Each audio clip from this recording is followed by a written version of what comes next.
ये हवाले ने मेरी ज़िंदगी को बदला। ये सुनी हवाला गौर से। भेड़ां चरान दे है, ईमान पे खड़ा है। ईमान पर अब्राहम खड़ा था, ईमान पर इसहाक खड़ा था और ईमान पर यकूब खड़ा था। यकूब ने भेड़ां दे रंग ही बदल दिते ईमान नाल। पैदाइश की किताब आप निकालें और किस तरह मैंने सीखा सुनिए। खुदा के कलाम लिखा, ये उसका यकूब का हवाला है, उसका 30 बाब है। ये हवाले ने मेरी ज़िंदगी को बदला। ये सुनी हवाला गौर से। 30 बाब है। अरशद कौन सा साहब, कौन सा? खड़े हो जो बाइबल पढ़ो आप हाथ में। ये देखो मुझे केड़ी शै ने मैंने बदल के रख दिया, केड़ी शै ने मैंने ईमान पर खड़ा किया। आप भी अगर इस ईमान पर खड़े हो जाते, बाइबल की एक आयत ने मुझे इस पर खड़ा कर दिया। और वो क्या है सुनिए। लाबन ने कहा मैं राज़ी हूँ, जो तू कहे वही सही। उसने उसी रोज़ धारीदार अबलक बकरों को, जिन में कोई सफ़ेदी थी, तमाम काली भेड़ों को अलग करके उनको अपने बेटों के हवाले किया। और उसने अपने बेटों के दरमियान 3 दिन का फासला ठहरा। यकूब लाबन के बाकी रेबड़ को चराने लगा। यकूब ने सुनिए 37 आयत, और यकूब ने सफ़ेदा और बादाम और चिनार की हरी छड़ियाँ ली। यकूब की बड़ा की था, उन्हें की थी अपने सौरे नाल सौदेबाजी कर ली। कहने लगा तनहा तो मुझे देंदा कोई नहीं, तो चल जे मैनू रखना ही ना तो फिर ऐसा कर लै। क्या कहने लगा जड़ियाँ तेरियां भेडां बकरियां मैं चराना ना चारना, उन्होंने जोड़े बच्चे होंगे ना उन्होंने मेरा हक होगा। कैसे, कौन से बच्चे?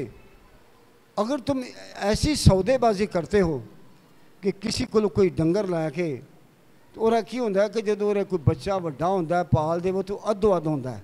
ऐसे करते हैं दिहाड़ा जिन कहने। लेकिन यकूब ने ऐसा नहीं किया, वो ईमान पर खड़ा था। उसने कहा जो भेड़ें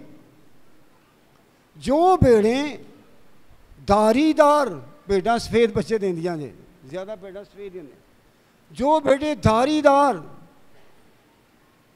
और रंग के बच्चे दें वो मेरे होंगे, बाकी बच्चे तेरे होंगे। और सौरा बड़ा खुश होया। भेड़ां हमेशा चिट्टे ही देंदियां ने, कदे कोई होंदी है भेड़ ऐसी।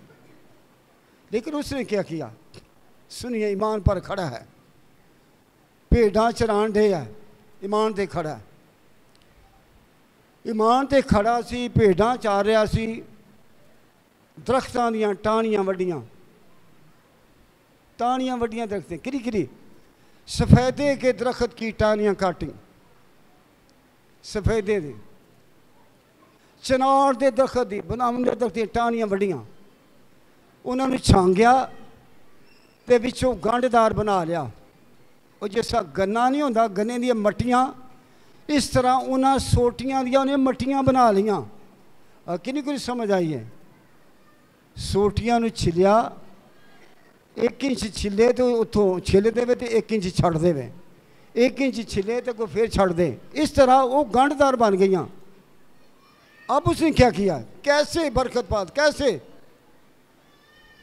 वो क्या करता, उनके सामने जो पंजाबी कहते हैं जोड़े छप्पड़ सन, जिथे पानी खलोता होंदा है, जिथे पानी पीन आउंदियां सन, उहदे विच ओह सोटियां थल्ले गड़ दिंदा सी। किहड़ियां? जिन्हां सोटियां नूं उहने छिल के गंढदार बनाया सी, वो सोटियां पानी दे विच खोप दिंदा सी ऐसा करके। जदों पानी पीन आउंदियां सन तो उन्हां दा अक्स उन्हां भेड़ां दे पैंदा सी। फिर जिन्ने बच्चे देंदियां सन सारे धारीदार देने लग पैंदियां सी। मैंने देखा यकूब ने किस तरह अपनी गुर्बत को ख़त्म किया। यकूब ने किस तरह अपनी गुर्बत को ख़त्म किया, किस तरह एक वो बड़ा आदमी बना। इसके बाप की जब मैं बात करता हूँ, इसहाक यकूब का बाप था। यकूब के बाप ने ठेके ते ज़मीन लई तो ज़मीन में काश्तकारी की थी, तो खुदा दे नाल क्या खुदा मैनू बरकत दे, तो खुदा ने इसहाक नूं 100 गुना बरकत दी। हालात बदले, किस तरह बदले? ईमान पर अब्राहम खड़ा था, ईमान पर इसहाक खड़ा था और ईमान पर यकूब खड़ा था। यकूब ने भेड़ां दे रंग ही बदल दिते ईमान नाल।